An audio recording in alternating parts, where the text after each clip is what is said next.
so let's go to the next topic. Kyle Lowry and fans who are part owners and people getting pushed. Yes. what is like? Let me tell you, like, cause let me start this particular one off. The first time when it happened, I actually thought that I was in the same boat with Jeff Van Gundy, because Jeff Van Gundy said, a 200-pound guy comes flying at me, I'm gonna push him too to protect myself. But my eyes were on the wrong fan. The person who pushed him wasn't even the guy he ran into. Right. It was the dude sitting next to him. And not until I saw the reverse angle on ESPN later did I actually see what happened. And I'm like, yeah, that guy is insane. Like, it's funny you should say that, because when Jeff said that, I was like, I've never seen Jeff Van Gundy put his foot in his mouth that deep. But and I think he said some didn't crazy see it. stuff. I think he did not see it. I thought it was I think he saw what I saw. In the context of what, and maybe that's why you don't speak that soon when somebody's saying someone assaulted me. Yeah, true. Maybe you don't pop off when somebody said he put his hands on me. Maybe you True. say, did he? What'd he do? Yeah. Maybe that's the first thing. And then you see what he did, and then you have an opinion. You know, that's why I think it was his foot in his mouth, because it's irresponsible. If someone says that somebody else put their hands on him, right? You see what happened, and then you make a judgment. You don't make a snap judgment based on what you think might have happened. Yeah, and I honestly think that Kyle Lowry deserves a lot of credit for restraint. Extraordinary amount of credit, because that's the best possible scenario. Yeah, you're in a situation where your adrenaline's pumping because you're competing. You're on the road already, so there's already some piece of adversarial type of a thing that you got going on. M7 just said in the chat that fans lucky that Kyle Lowry is not Vernon Maxwell. You are absolutely correct, because if that was Vernon Maxwell, we'd still be getting Vernon Maxwell's foot off this dude's neck. I'm telling you, it would be going down. There's a lot of guys, especially Vernon Maxwell. Vernon Maxwell is insane. So I'm trying to tell you, he don't play them kind of games. He don't play them kind of games. So that was extraordinary restraint on his part. A lot of people are saying that. So the guy got fined $500,000. He's a part owner, a minority owner of the Warriors. He got fined $500,000, and he got banned from games for a year. Some people are saying that is a light punishment. Some people are implying that he should not even be a part of the NBA at all. He should have his ownership stripped from him. Give him back his shares. You know what I'm saying? I'm not sure how I feel about that. I would like you to convince me. Okay, so the number one thing overall is what Kyle Lowry did was a borderline superhuman act, because every instinct in you, when someone, especially when you're in an emotional moment at work, performing at work. I don't know how many people have ever performed. I was with a band. We weren't the biggest band in the world, but we played in front of hundreds of people and sometimes thousands of people. So I know what it's like to perform in front of a large crowd. And that takes a lot of energy and focus, and he's doing it competitively. So there's a win-loss on there.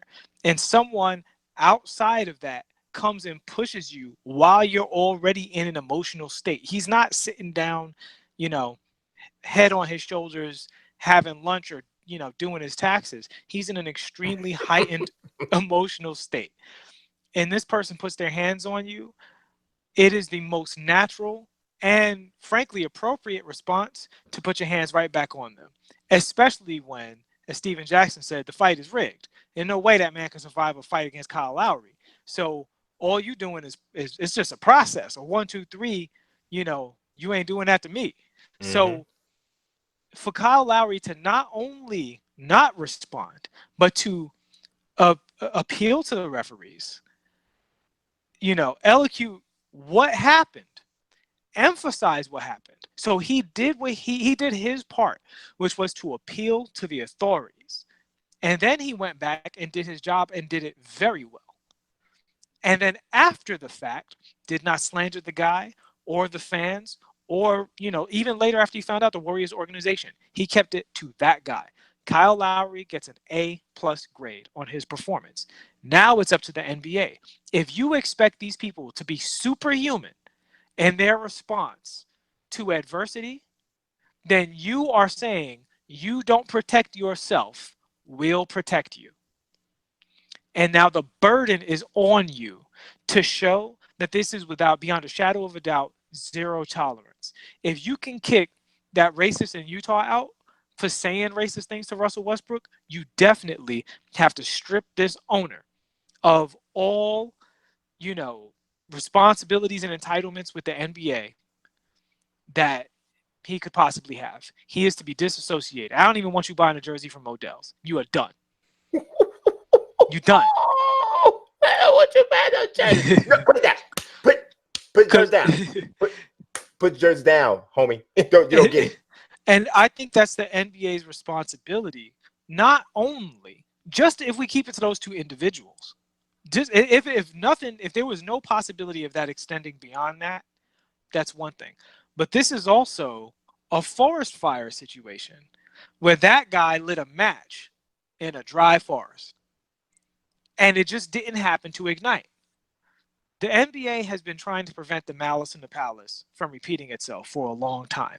And the way you do it is without prejudice, completely destroying any threats to the safety and sanctity of the players and the crowd and the refs and the coaches and the security. If someone's out of, they need to know that there are severe consequences for misbehaving at an NBA event. Now, here's the thing. Tim Hamer said, "Dang, Brooks, can he still buy 2K?" No. No. And he can. You can't He's play with only the allowed Warriors. to. No, he's only allowed to play my team. Right. So the thing is, this guy was an employee basically. He works with and for the NBA. This is the same thing that if Kyle Lowry had pushed a ref into the stands. You know, it's inexcusable. And so he needs to be held to the same standard as the players, the coaches, and the refs. And y'all don't cross that line and start touching people and putting your hands on them. And as a person who is acting as an audience member in that capacity, he not only had the responsibility of the audience member, he had the responsibility to actually represent the NBA, not just himself. So he gets both levels of, reprimand. And I think in this case, just stripping him of his ability to go to an NBA game and not own an NBA team for, frankly, getting away with misdemeanor assault is best case scenario for him. Yeah, I mean, I agree. I would agree. Mike Smith wrote, "Nah, he got to buy live." You got to buy live. That's it. You doom the subpar animations. I would agree. I would agree. I think that you do have to, when you want to set a precedence, like you said, you have to make an example of people. You have to. Mm-hmm. You have to. You absolutely have to. It's kind of like, and obviously we're not talking about children, but it's kind of like in a classroom, right? And you notice, you're the teacher, and you notice that you got a generally disorderly class. Like maybe you got 4 or 5 people who are the lightning rods for sending the class up, and they do their thing and everybody goes up.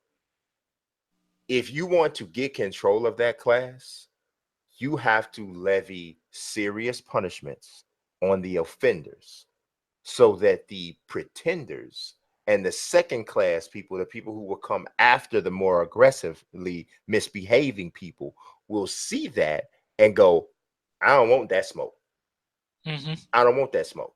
So essentially, that's the exact same thing. If you want to discourage fans from doing certain types of things with players, if you want to discourage players from doing certain types of things with fans, when we get these types of situations, it's got to be smashed. And so, because here's the thing, you don't want it to ever be to the point where a fan puts themselves in a different situation. And what I mean by that is, this guy seems like more than a fan to most people. right? The moment they say, "Oh, well, he's a majority owner," or he's a minority owner, a fan might go, "Oh, well, what subconsciously they might say, "Oh, he's different than me." He's on a different that. If you can find somebody $500,000, it's probably because they got it. Yeah, of course. That the number was definitely based on his bank account. Right. And he got it. So here's the thing. I don't think there's a number that's fair. I don't care if he was fined 500,000 or no, it 500 don't million. matter. That's not It's the point. irrelevant That's not the point. because he put his hands on somebody. Right. That's not the And point. this is about assault. Yeah, that's not the point. Yeah, the money is not the point. The access is the point. Exactly. And that's what you remove. It's your ability to do this 100%. Right. And the thing is, if Kyle Lowry is not expected to respond, and security is going to stop Kyle Lowry if he hits the guy back, but the guy is in any capacity able to get away with touching Kyle Lowry, that is institutional bullying. And the NBA cannot put themselves in that situation. And quite frankly, the Players Association is not going to let them get away with it. This guy's gone. I think this guy's done. Because the Players Association is not going to let owners be putting their hands on players. Especially, I mean, you saw LeBron went on Instagram or Twitter or whatever, tweeted about it. Danny Green's already popping off. Yeah. And even Steph Curry, who was, golden boy, going to say the right thing, you could tell he wasn't happy about it. Yeah. And the players are not cool with this. You don't get to put your hands on the player. I mean, it's worse when you own the team to put your hands on the players. These fans might just be drunk. You own the team. It's not too much. It's actually pretty funny though, because for Steph Curry, because it's obviously a different type of situation. But Steph Curry is also the guy who took his mouthpiece out, threw it into the stands, and hit the minority owner of the Cleveland Cavaliers. So that's actually pretty funny. Right. But definitely an accident, and no malice was involved. It was more of a momentary lack of self-control. Oh, I would say you don't take nothing out your mouth and throw it nowhere. Bro, let me tell you something. the first really successful article I ever wrote for Forbes, the title of the article was "Steph Curry should be suspended for the finals for his actions in whatever game that was he threw it." And it blew up because people was like, what? Are you crazy? Right. And my whole point was, on what job can you get upset, take something out of your mouth, throw it and hit a customer with it, and keep your job? Absolutely. Oh, hit a company owner or something like that, a coworker, whatever. Right. And here's the other thing: as a human being, if somebody took something out their mouth and threw it at you and hit you, then you go see the absolute worst possible side of me. Yeah.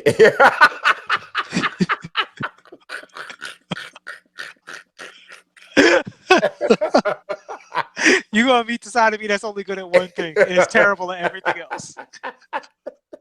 I'm telling you, it's real. It's real. So, but the last thing I want to say about the Kyle Lowry thing is this. Yeah. I think that Kyle Lowry's reactions were not only appropriate, but they were very important, because in today's society, where African American males are often painted as aggressors and ultra violent characters, for there to be an absolute flip of the result, of the situation, of the roles, as it would apply to the general stereotype, right? So now you have an old white man. Why is my cat in the frame? Right. You have an old white man pushing a younger African American man, and the African American man showing the restraint, and the civility to not retaliate, and to respond appropriately, and to be like, and to not do anything in response that made people forget about the initial act. Because here's the thing: when you're in a position of power from a physical standpoint, somebody can do something wrong to you, but your reaction to it causes such a gross result that everybody forgets about what was done to you. You know, because yes, this man pushed you like this, but you said "Bah!"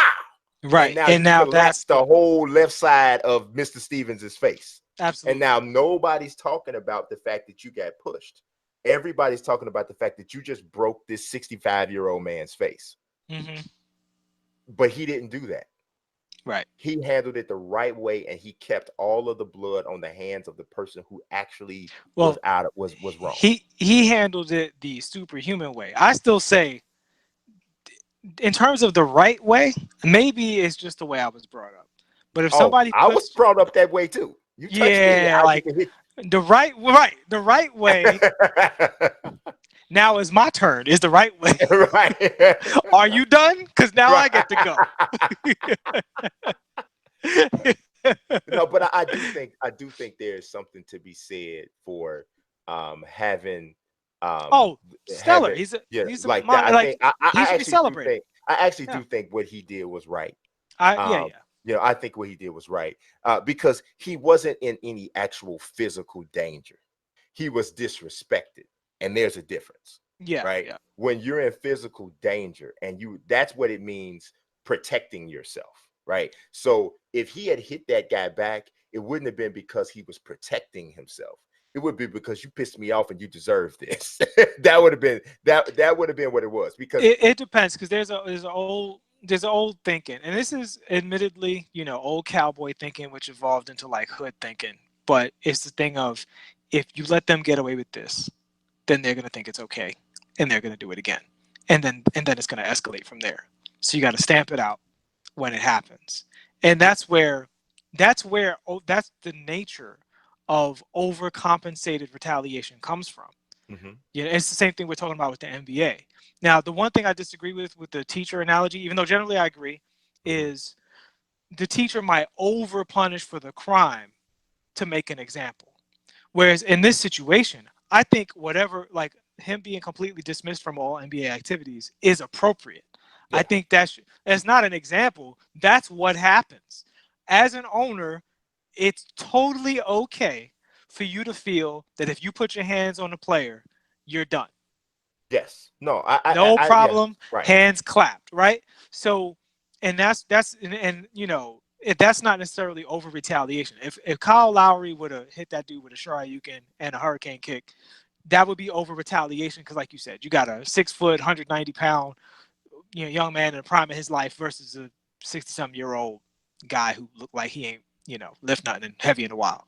right. So are you in danger right now? No, No. but you're not protecting yourself from that action. You're protecting yourself from people feeling like you're the one to steal on. Yeah, I see. I don't think that that's actually a realistic scenario for him. Like, I don't think that is a scenario where Really? I need to hit this dude because I need to teach every other fan who might ever think about touching us that they can't do it. And the I way don't I'm gonna know if I teach agree them. with that. Because I tell you what, I don't think if honestly, I Kyle, don't if think Ron that's a Artest was, deterrent. I don't think that's a deterrent. I think it's actually an encouragement, because the type of person who is going to have the audacity to interact physically with an athlete is the type of person. First of all, it's probably liquor involved, but Mhm. the type of person who's going to do that is the type of person who is a guy that goes to the bar and picks a fight with the bouncer. that This is that's a kind of, fair point. and Counterpoint to, okay, okay. that to me that's so sometimes if you give them the fight that they're looking for, you only encourage more fights. And trust me, this is coming from somebody who a little look, listen to me. I fought every single day in grammar school, to the point that I would be in the middle of a fight and I would ask myself, Brian, you are fighting again. So I am I am no person that is like I'm really good at containing myself in these types of situations. I have not been throughout my life, which is the reason why I can appreciate what he did, because I know me, and I know most men. Most men, dude, you just push me, I'm finna slap the slob out your mouth, bro. This is what's So about to so happen. here so here's where I agree and disagree. Right? I agree that being able to control yourself is important, Mhm. and that not escalating a situation is a valuable quality to have. I disagree on 2 points. One, I don't think Ron Artest ever had a problem with a fan ever again. So that's my counterpoint on that one. I think Ron Artest and Steven Jackson could walk through all of the seats without a care in the world, because everybody has a pretty good idea of I, what's gonna happen if they and pop off. I would bet you that that's not the case. Okay, fair enough. I would bet you that Ron Artest has been challenged more times now after that By fans in because the game, I haven't seen it. by just fans, period. Well, I'm talking about in the game. I'm just Like talking about in the even game environment. I'm talking about even just anytime he interacts with a fan, if he interacts with a fan who might be a little liquored up, I think that if they saw that this is how, That's speculation. I'm saying in games, I didn't see anything you close. know Like what, what happened with Russell Westbrook. I would be I see no even sniff of an incident with Ron Artest. I see nobody look in his direction. Maybe they have, maybe they haven't. I But would here, be really interested to find out if he had how many times he's had to turn and walk away from yeah, people. that would be interesting. I would But love here's the, to hear that. and if that was the case, I would say that's partially because the league came down on Ron without enough of an emphasis on coming down on the people in the crowd, which goes back to that consequences thing. And going back to the consequences thing, I am a believer that for most of the world, the reason they're not violent is because they know that violence will come back towards them. Mm-hmm. And so if I say, hey, if you push that guy, they're gonna yell at you, and they're gonna say bad you, and you get, how many beers does it take before you push him? But if I say, if you push that guy, he's going to hit you in the face so hard your parents will never recognize you. It might take more beers to get you there. You know what I'm saying? It might take an extra couple of beers to get you to be that dumb. I think it's just about the person. I really do. I think it's Yeah, just about the but I person think there are more because some people people don't have who sense are enough to be thinking, scared. Some people don't have fair sense enough enough. to be scared. But I think there are more people that are. I think there are more people who would say, you know what, I'd rather not have Kyle Lowry punch me in the face as hard as he could. I'd rather not have that happen.